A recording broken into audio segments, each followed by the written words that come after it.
Hey everyone, Chris Hansen here on the YouTube channel Hansen versus Predators, and Have a Seat with Chris Hansen, coming to you live tonight from New York City via StreamYard, which is a new sponsor we have here, which allows us to do these interviews and broadcast shows, and you can too on multiple platforms and multiple social platforms. So I'm very excited tonight because we have a guest who I really respect, who I think is very creative, very smart, who probably knows a lot more about streaming on YouTube than I do. And I first saw her on my radar. Our guest, by the way, is Blair White. Blair, thanks for being here with us tonight. I appreciate it.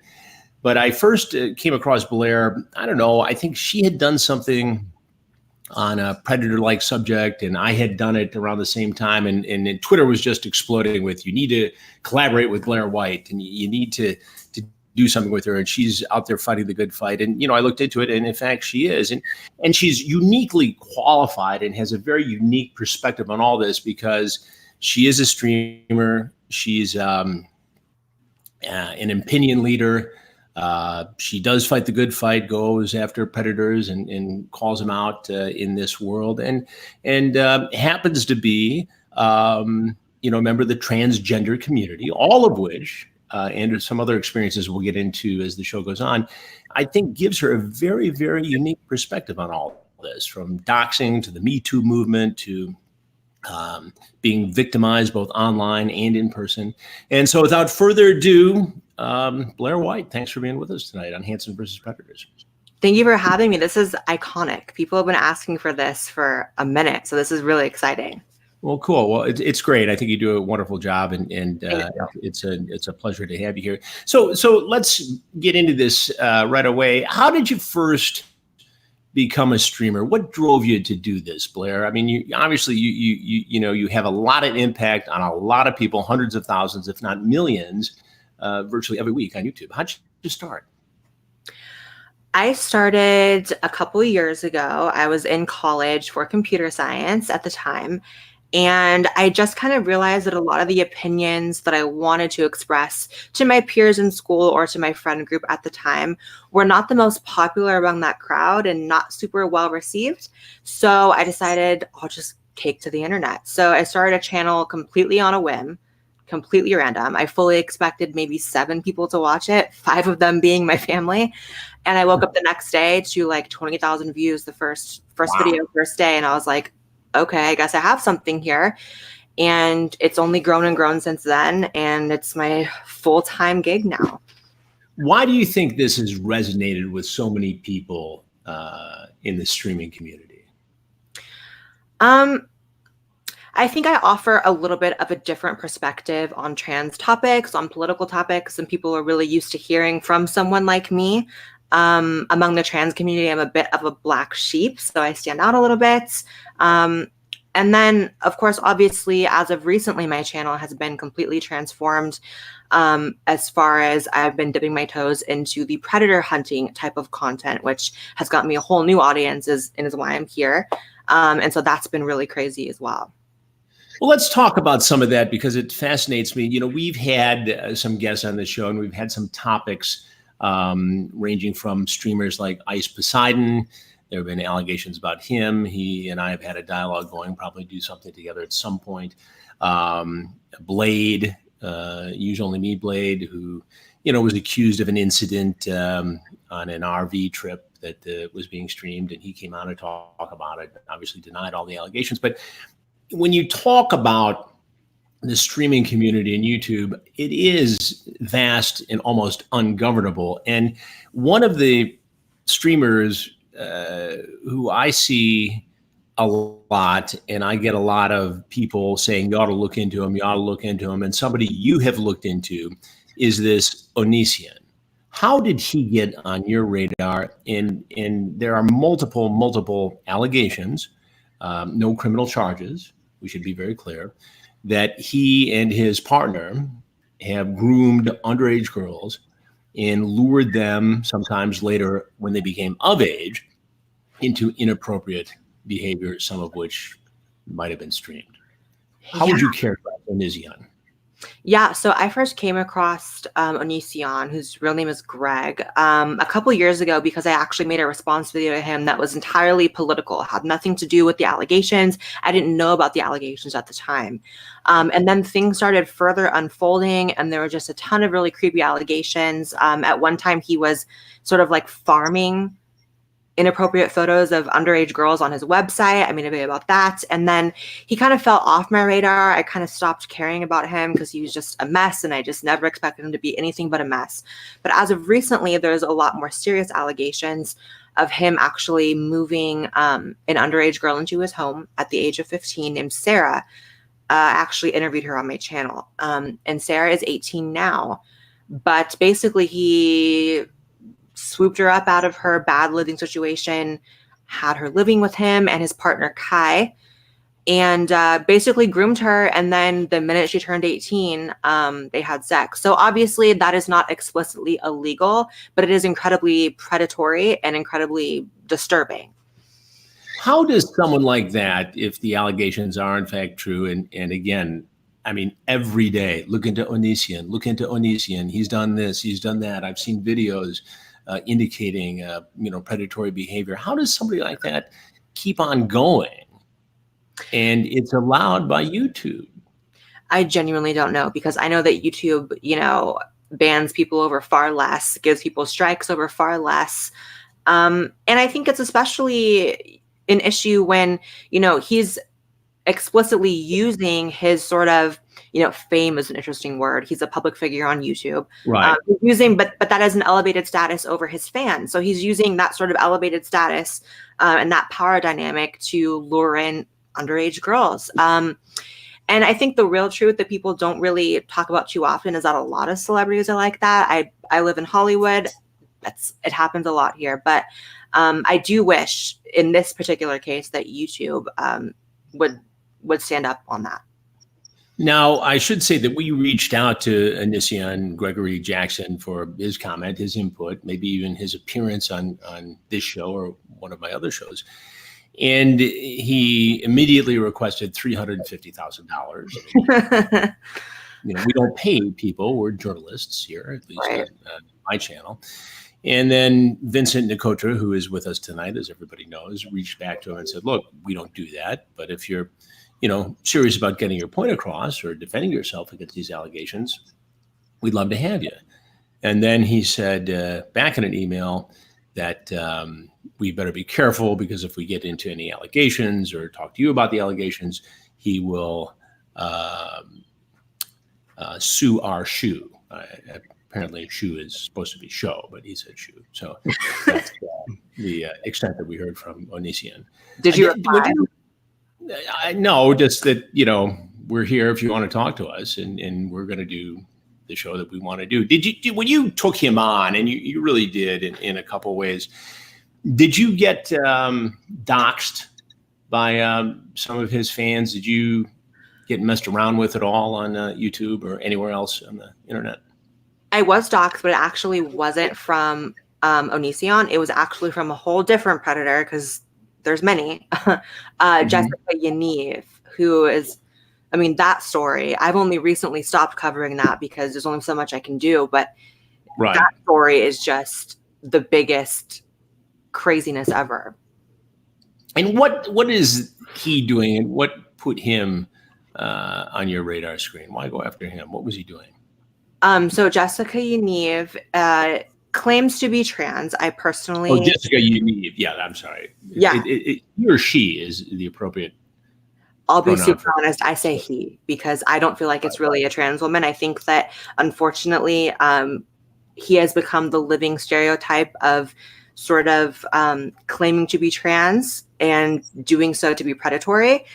Basically, there was a lot of messages between him and teenage girls of him asking how to put a tampon in, of him asking if it'd be okay for him to see them naked in public bathrooms, really disturbing sexual recordings to young girls, just a lot. And when I found out about this, what particularly disturbed me was the fact that I saw a lot of people using this story of this clearly pedophile to sort of slander the entire trans community, which obviously I'm going to be a little bit ticked off by, being trans myself.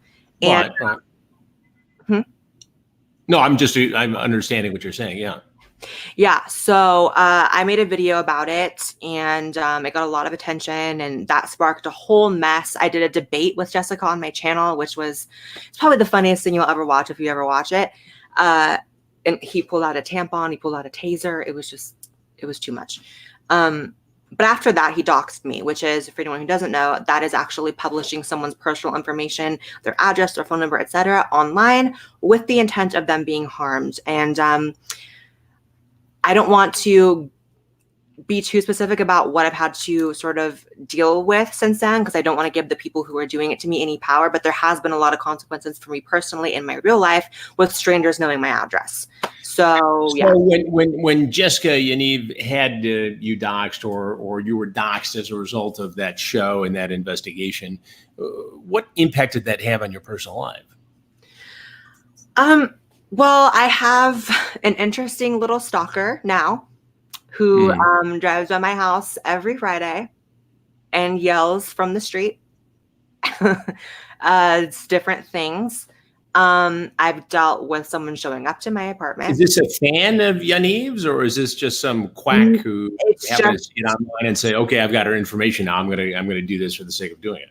Yeah, it's that. They haven't said anything too crazy. In fact, they're actually yelling nice things, but it's still the point that, like, there's people that know my address now that are just driving by saying things. And I've had drunk people show up to my apartment, and a couple other things as well that I don't really go too specific in, but, you know, it's been an issue. Right. And so it appears to you that while this Jessica Yaniv sells herself as someone in the transgender community, you get the clear impression that she is using this to groom underage girls online on YouTube. Yeah, in my opinion, he is taking advantage of society's kindness of allowing trans women to enter the women's restroom legally, to do so and hurt people. It's clear by a lot of his messages that his intention in women's restrooms and change rooms are not just to use the toilet and change clothes. They're actually to touch people. So that's obviously an issue, and a horrible PR issue for trans people in general. And being transgender yourself, how does it impact your view in streaming? Does it give you, I would think it gives you a really unique viewpoint and skill set, experience set to go take on some of these issues. Yeah, I think particularly in the Jessica Yaniv situation, the whole trans thing, I think, was super relevant to the whole. I mean, you basically called her out on it and said, look, BS. Yeah, because, you know, when you are trans and you really go through transition and that's really who you are, there's a whole set of experiences that, like, we're all different, but there is a sort of parallel between all of us. That parallel did not exist with this person. It was clearly a pedophile. It was clearly a predator. And, you know, now that I think about it, right, I think sort of my insistence on calling these types of people out, you know, since the beginning of my channel, sexual predation has always been a big topic, probably due to my own experiences of being a victim when I was 18. So I'm not a child, but young. Yeah. You were the victim of a sexual assault, as you said, at the age of 18. You know, it's got to be so traumatic in so many different ways. How has that shaped you as somebody who goes after these people who, you know, conduct predatory behavior on YouTube or anywhere else online? I mean, you've called out a lot of people. Yeah. So my situation happened when I was 18. The man was 33, 34. And it was not even a molestation or a sexual assault. It was just full on rape. And I never sought justice because I was younger. I was intimidated. I didn't want to make a big deal out of it. And I tried to just bury the feelings of what happened. So I think as I get older and I look back at the fact that this person did this to me and possibly others with no consequence, it sort of lit a fire under me to sort of seek justice in other areas and for other people, because I never did it for myself.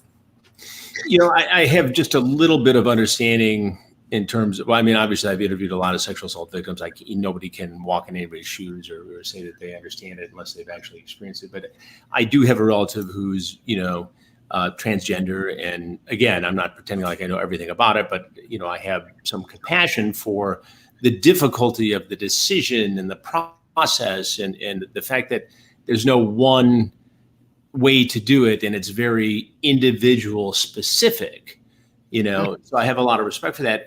How hard was that entire process for you, and when did you come to grips with the fact that, hey, I'm a woman? Transitioning was, I'll say this, it wasn't harder than living a lie. It wasn't harder than living beforehand, where I was basically being someone that I wasn't really supposed to be. So it was long, it was expensive, it was a thing. But I will say that when you really are trans and you really have gender dysphoria, which is the condition that we have, it's ultimately completely worth it to fix it and to seek that out. And that's part of why, and I have a lot of trans fans as well. And I think that's part of why we hate people like Jessica Yaniv so much, because we're seeing sort of our identities be co-opted by a pedophile. Well, nobody of any community likes to see a poser, especially when that person is allegedly posing in an effort to groom and harm children, that's just unacceptable. Yeah, absolutely. Absolutely. Now, I'm curious, given all this and with everything we've seen over the last year or two, what is your take on the Me Too movement?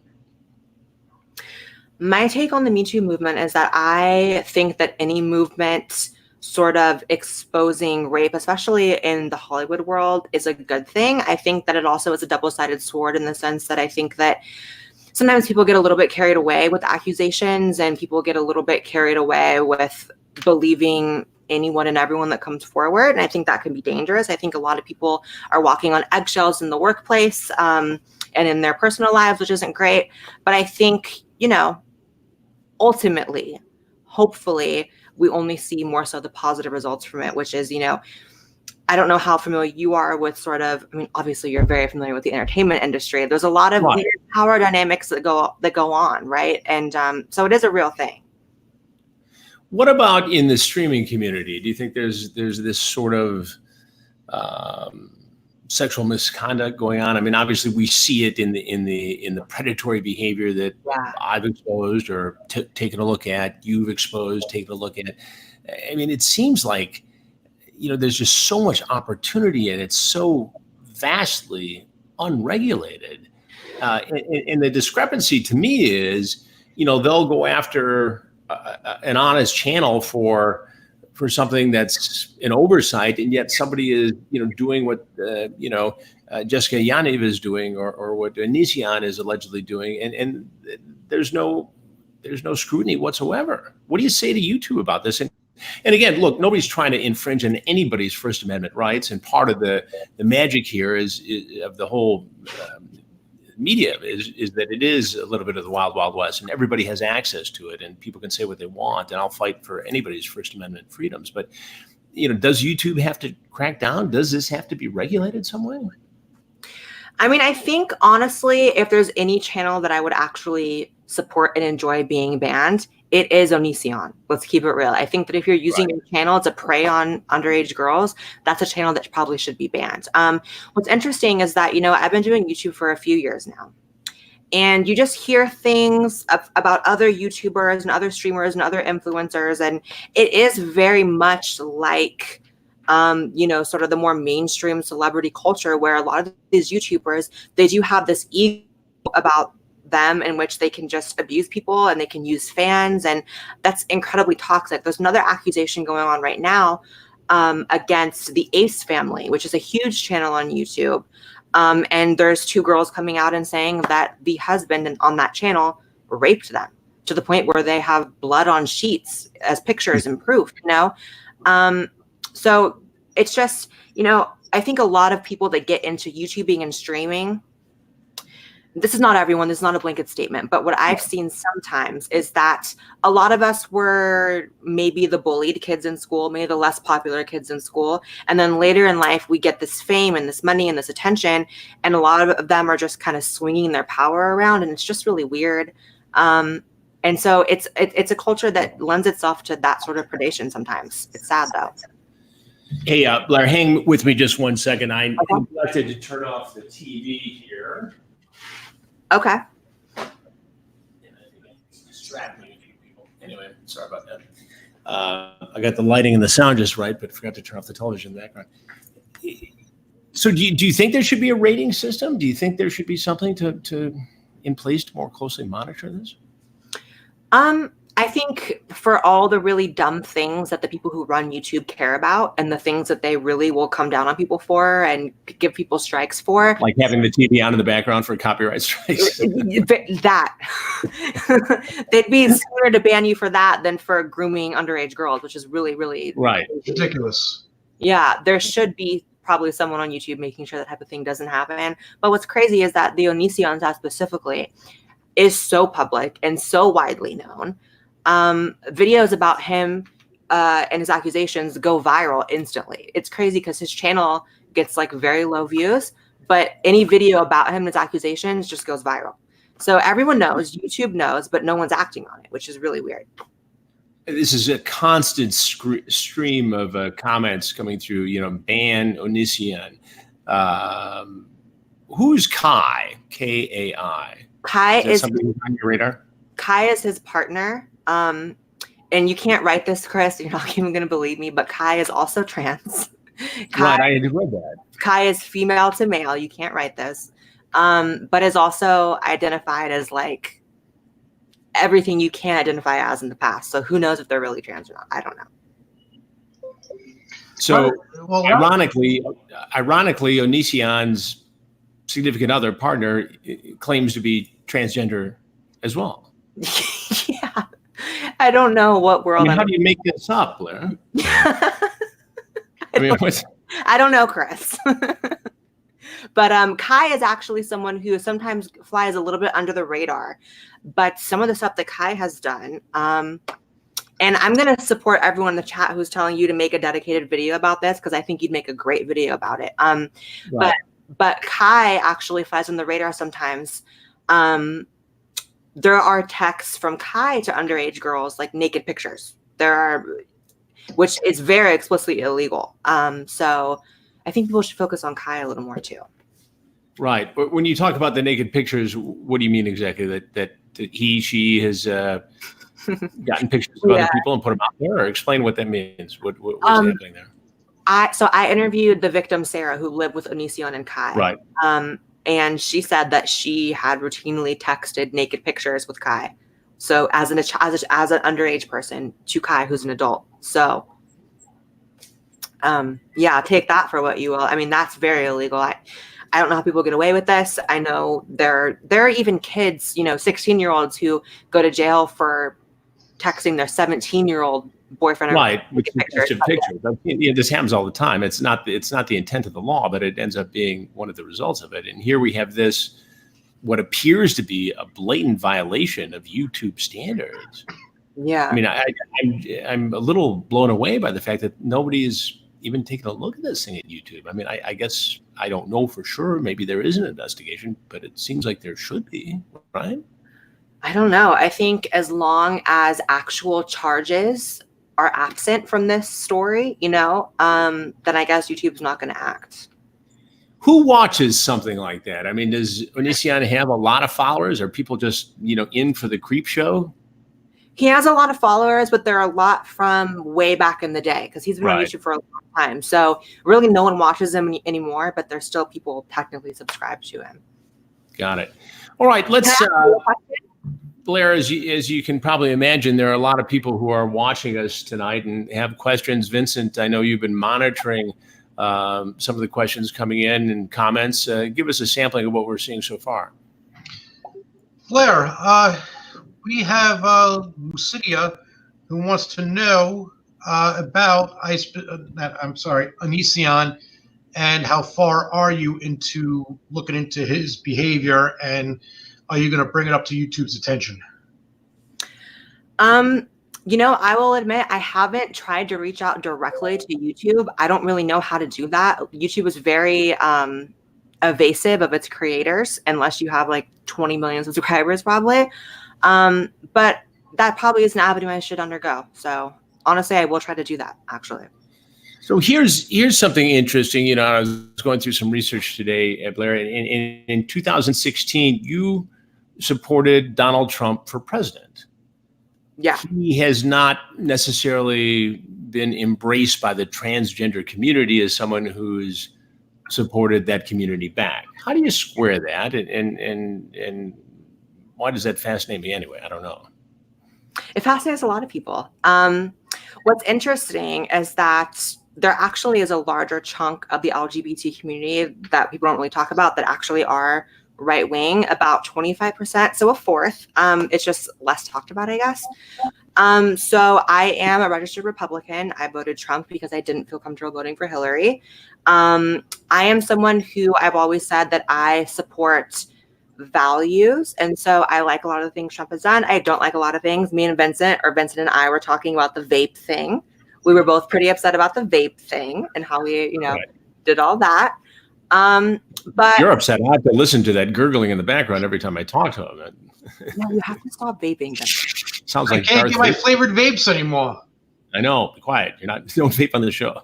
They have them in California, so. Yeah. Hey, so another interesting thing in one of the videos that I saw you do had to do with drag queens visiting schools. Yeah. And taking the mystery out of the fact that, some men dress like women, which again, you can go to any club, and not any club, but a lot of clubs in New York City and see performers who perform their art in drag, and no big deal. Mm-hmm. But you seem to see the absurdity in that of all the things you could be doing in a school setting, there might be higher priority. Yeah. Why did you do it?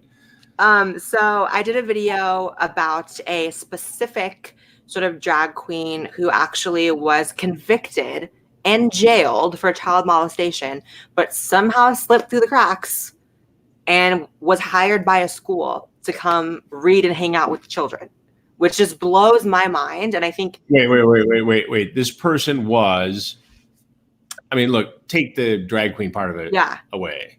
This person was a convicted sex offender, and the offense involved children. Molested a child and somehow slipped through the cracks and was hired. This was the drag queen of the day at this particular public school. Yeah. Oh, you know what? My mistake. It was a public library for children, not a school. But regardless, But school children were there. Yeah, it was with very, very young children, 4, 5, 6-year-old children. And what was the result of your coverage of this? Did anything come out of it besides the obvious absurdity and the lack of background checks of anybody going into a lot of kids?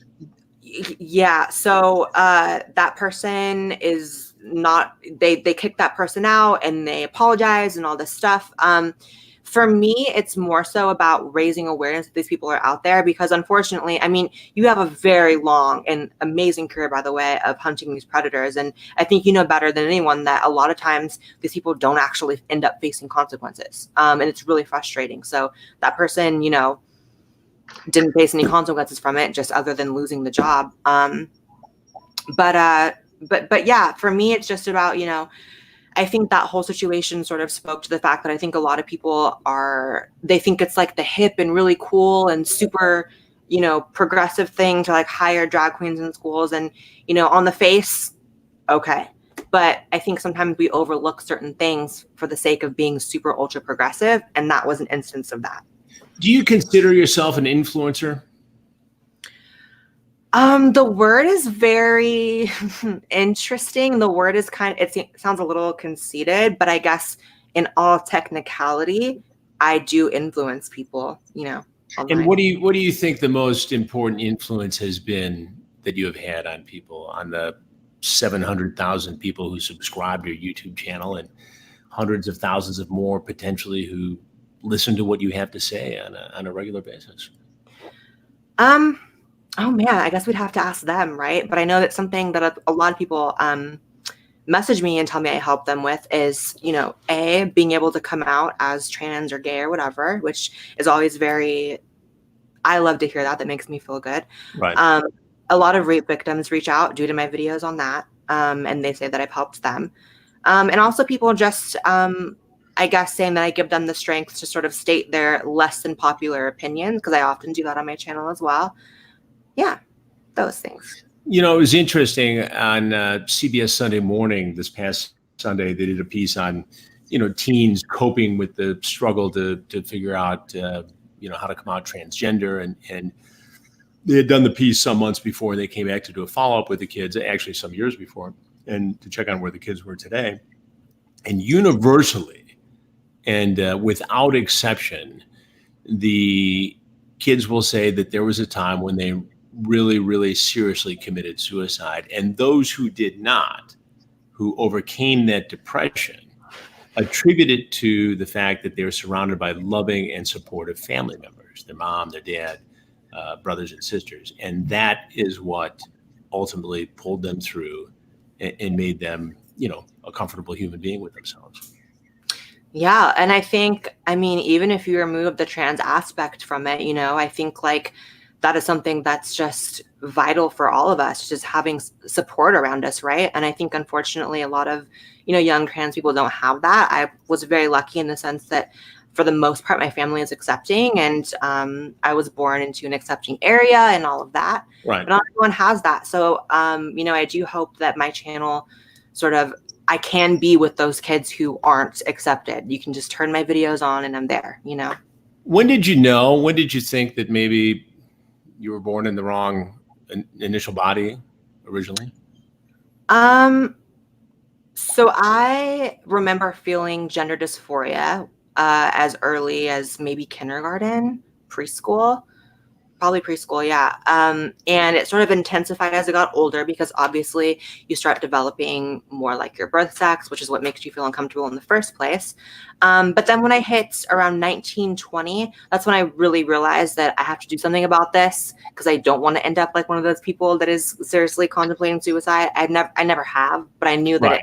it could get there if I don't get this under control. So it was about age 20 that I started my transition. And YouTube, interestingly, YouTube was a huge part of me finishing it as early as I did, because YouTube obviously allowed me to make a lot more money than I was making as a broke college student. And that actually funded the entire thing. So you were actually able to fund the surgeries with the monetization of your YouTube channel. Yeah. And it wasn't from, asking. It wasn't like a GoFundMe. It was just, Right. I just decided I'm going to put out. That's how you made money, and that's how you paid for it. Yeah, I decided I'm going to make good videos that people watch, and that will speak for itself, and that I'll make money from it. And that's capitalism. Do you think people followed along because of the process, or with the process, or out of curiosity of the process? Yeah, I think, I'm not going to deny the fact that the trans thing is a very popular topic. And I started my channel at a time where the popularity of the topic was really ramping up. So I think that I benefited from that. So yeah, I think that has a big part of the reason why people follow me. Yeah. So I was monitoring some of the traffic from the folks watching tonight, and going back to the Jessica Yaniv story. Is it true that he actually sent invitations out to underage girls for a swim party? Yep. Jessica Yaniv set up a pool party, which was specifically delegated to being topless, and specifically with no guardians were to be present of the children. So just drop your kids off and have them be topless at this pool party. And how did Jessica Yaniv recruit these kids? I don't know. Luckily, it never actually came to happen because it was shut down, because that's crazy. but that just shows how bold Jessica was in trying to make that happen. And as of recently, not most people don't know this, but Jessica has been seen in multiple Facebook groups, mom Facebook groups, looking for babysitters. So Jessica's trying to become a babysitter now. So how does somebody like that think they're ultimately going to get away with this? I don't know. I think we need you to show up in her house and wait by the kitchen table, Chris. We really do. Well, don't rule that out. We've got a couple investigations going on now, as a matter of fact, on this and a couple other large-scale predators. So that's all coming to TV and the digital website here very soon. Where do you see yourself in 10 years, Blair? Oh my gosh. I plan to ride this influencer thing out as long as it goes, and then switch to doing something else when the time is right. And just living my life, really. I just want to just be a better person year by year, have more fun, and keep making really good content for the people that care about it. Do people recognize you when you're out in public? Yeah. Especially like, I don't leave the house that much. I guess whenever I leave the house, it's mostly to like restaurants or clubs. So that's where people recognize me a lot. Yeah, it's not like I'm swarmed or anything. Don't take it the wrong way. Right. But it happens for sure. And does it ever surprise you? No, I'm used to it at this point. But it's always flattering. I think some people are like, oh, I hate it. No, it's really nice. It's nice just to know that because the thing about my supporters is that when they see me in person, they always have a story. They always have a story about how I helped them through something or how I changed something in their life for the better. So just being able to hear that, I mean, what a blessing it is just for me to be able to get hugs from strangers who say that I've helped them. I mean, that's an amazing thing. So. Well, I've always had the theory, doing crime stuff, and I've been at this a long time, some 37 years, believe it or not. Shocking for you.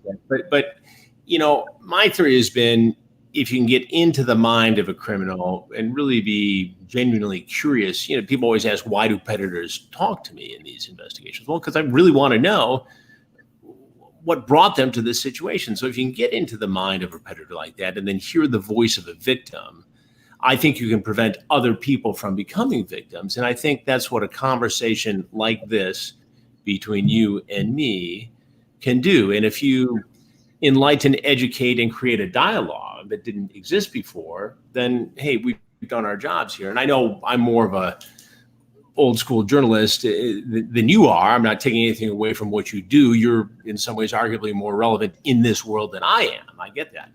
But I think just trudging along and calling people out for, horrible, predatory, potentially criminal behavior, maybe we are the only cops out there on this medium. Maybe that's it. If YouTube's not going to do it, maybe that's what we should be doing. Yeah, honestly, most of the battle is just raising awareness about it. I've had people message me and say, "Oh my God, I saw Jessica Yaniv walking around my block," and just learning the person is out there makes everyone safer. Learning these people are out there makes you not want to sign your kid up for these swim lessons, makes you not, you know what I mean? It helps, even though it feels like sometimes we're just railing against people who never face consequences. Right. It does help.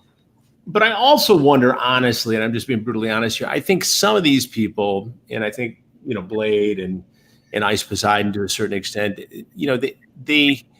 they walk a fine line. They do some outrageous things. They say some outrageous things because it generates controversy, because it generates viewers and subscribers, and ultimately the monetization of the channel. And you can make good money if you are at that level. Yeah.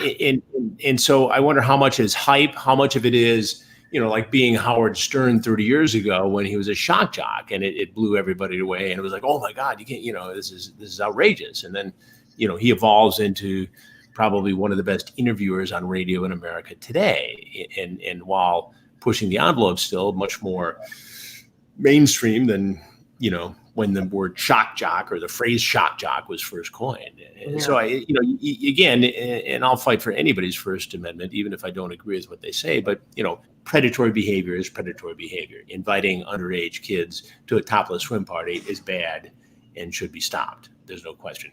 Drag queens in public schools or anybody in a public library with a criminal history of being a sex offender and molesting children, that shouldn't happen. Those are pretty clear things. But then we move into these other areas, that do generate controversy and interest. And I think it's going to be a bit of a moving target for us going forward to, identify and go after somebody who deserves to be targeted versus, somebody who's just a loudmouth being obnoxious to get, viewers to throw them cash. It's a fine line.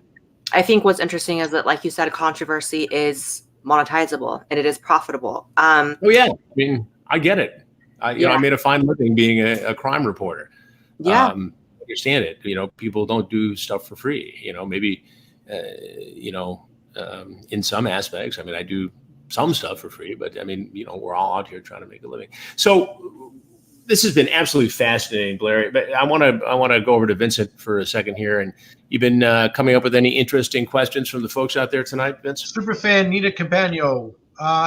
She wants to know, how is Jessica Yaniv allowed to send out invitations to swim parties for minors, minus their parents, without anyone contacting the police? What's crazy is that I have contacted the police in Jessica's area for multiple things. I tried to get her for the doxing. I tried to get her for the other criminal stuff. And I don't know. I don't know what to tell you. The police in Canada are a lot different than the police in the US. I'm going to say that. And maybe that is offensive to some people, but I feel it's the truth. Because I think if Jessica had done half of the things Jessica has done in the US as she did in Canada, it'd be a wrap for Jessica. But, Here's a response. It's not a question, but Austin Jones. Are you familiar with Austin Jones? Right. We did a show on Austin Jones one night. Yeah. Austin Jones did the same thing on YouTube, and he didn't ban his channel until he was convicted. Yeah. He pleaded guilty. Yeah. Yeah. What's interesting about that is that a lot of the people we're talking about here, the Onisions and whatever, they do a lot of things that are awful, predatory, creepy, whatever, but they know how to skate the line and not explicitly break the law. So I think that's what we have to deal with him, is that he's a creep, but he's not a stupid creep. Hey, Blair, here's a question for you. Have you heard of this fellow Sam Pepper? Yeah, that was another YouTube rapist, right? Well, I don't know if there was actually a criminal rape prosecution there, but I get so many people asking about that, and I guess he's over in the UK. Is that right? I think so. Yeah. Maybe we'll take a look at him. So what should we do collaboration wise going forward, Blair? What do you think? We need to bust Jessica Yaniv in person. We need to fly to Canada and go bust her in person. All right. Well, I've got a little piece of work coming up in Canada, so maybe we'll take a look at that. Vincent, I should also say tonight that it's Vincent Nicotra's 43rd birthday. So we should all wish him a happy birthday. Happy birthday, Vincent. Thank you. Thank him for all the hard work he puts in at Hansen versus Predators and Have a Seat with Chris Hansen and putting together the StreamYard and all that. Well, listen, let's take one more question. What do you got? What's interesting, Vincent? Make it juicy. Juicy. Do your best.